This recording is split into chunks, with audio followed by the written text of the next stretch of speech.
أعوذ بالله من الشيطان الرجيم. Kesabaran menerima takdir Allah Subhanahu wa taala. Allah Subhanahu wa taala uji kita, dan itu sebagai bentuk pembuktian diri bagi orang-orang yang mengikrarkan keimanan.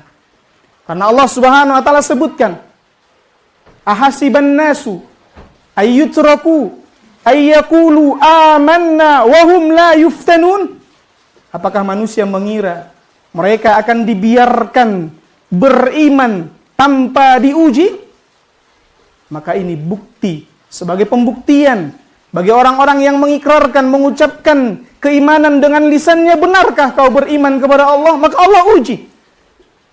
Bertambah besar ujian yang kau terima, yakinlah bahwasanya level derajatmu Allah angkat lebih tinggi.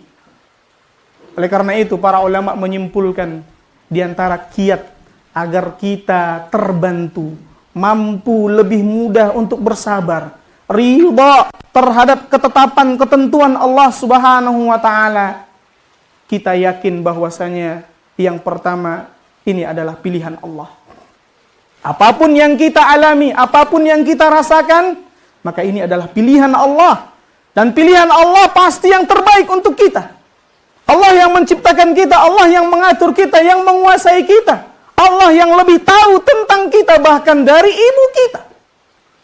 Pernahkah seorang ibu menginginkan keburukan kepada anaknya? Mustahil. Walaupun terkadang kebijakan si ibu terhadap anaknya salah, namun kebijakan Allah yang maha bijaksana tidak akan pernah salah. Maka ini pilihan Allah, dan sesungguhnya pilihan Allah lah yang terbaik untuk kita. Jika kita dikelilingi oleh musibah atau bahkan suatu saat kita menerima musibah tersebut, inilah yang terbaik untuk kita. Ajaban li amril mu'min, inna amrahu kullahu khair. Rasulullah SAW sebutkan dalam sebuah hadis yang diriwayatkan oleh Imam Muslim. Sungguh menakjubkan perkara seorang yang beriman. Sungguhnya setiap urusannya, setiap perkaranya kebaikan. Walaysa dzalika illa lil mu'min. Dan tidaklah itu didapati kecuali oleh seorang mukmin. In asabathu sarra syakar. Jika ia mendapatkan kesenangan, kebahagiaan, ia bersyukur. Wa in asabathu darra sabar. Dan jika ia mendapatkan, wa in asabathu syarra syakar, fakana khairan lahu. Jika ia mendapatkan kebaikan, ia bersyukur dan itu kebaikan untuknya. Wa in asabathu darra sabar, fakana khairan lahu. Dan jika ia mendapatkan musibah, sesuatu yang ia tidak sukai, padahal itu yang terbaik untuknya. Ia melihat dengan matanya, tidak ia sukai, buruk baginya, tapi itu yang terbaik baginya menurut ilmunya Allah Subhanahu wa taala. Kemudian ia pun bersabar, dan itu terbaik untuknya. Kemudian yang kedua kiatnya, ia harus mengetahui bahwasanya ujian yang menimpanya akan menghapuskan dosa-dosanya. Rasulullah SAW sebutkan, ma yazalul bala'u bil mu'mini wal mu'minati fi nafsihi wa waladihi wa malihi hatta yalqa Allah wa laysa alaihi khati'ah wa ma alaihi khati'ah. Tidaklah suatu musibah atau ujian yang ditimpa oleh seorang mukmin dan mukminah dalam dirinya atau anaknya atau hartanya, saat ia bertemu dengan Rabb-nya, maka tanpa dosa. Setiap ujian yang menimpanya itu akan menghapuskan dosanya. Sehingga ketika ia bertemu dengan Rabb-nya, ia bersih dari dosa. Wa ma alaihi khati'ah, kata Rasulullah SAW, yang diriwayatkan oleh Imam At-Tirmidzi. Wa qala hadisun hasanun sahih. Jamaah Jumat ma'asyiral muslimin, rahimani wa rahimakumullahu jami'an. Kemudian yang ketiga, kita sadari, kita yakini bahwa musibah yang menimpa kita masih lebih ringan dibandingkan musibah orang lain. Kalau ada orang yang merasakan sakit sampai 10 hari, ada ya ternyata yang lain yang merasakan sampai sebulan. Kalau ia merasakan sakit sampai sebulan, ternyata ada yang merasakan setahun. Yang merasakan sakit setahun, ternyata ada yang merasakan seumur hidupnya. Maka ini lebih ringan dibandingkan apa yang dirasakan oleh orang lain.